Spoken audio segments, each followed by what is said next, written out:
eka urambira ningona ku nghenisa xilo khazi rilani mzamani ya khazi wa mina wa xihundla ni khense swinene a ni khuzela ngi yona ndlela leyo ku ni nga tsandzeka ku twa vunghumbula mi kahle ni n'wi rhikhoda loyi ka leyi awara ne vona xi ta va kona xivutiso xin'we ntsena wena i hlamula eku hi swona kumbe a hi swona ha swona pfuka a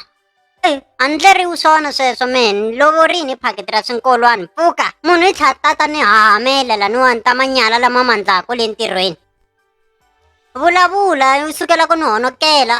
ni nga se ku tlhava hi mpamu wa divorce sweswi vavasati kahlekahle vavasati va lava yi tsipa matihlo kwalani ni khongelela ni ku delivhara ka moya vufujeje hikuva tsatsa xi rhandzile Mathilda swonghasi xiko xi n'wi lovola hi phakiti ra swimbilwana leswaku mantshani un'wana na un'wana loyi a gangisaku eka Chauke chakalaka a nga tsuki a khoma kambe a va ni ku bambisiwa loku ku nga heriki amen.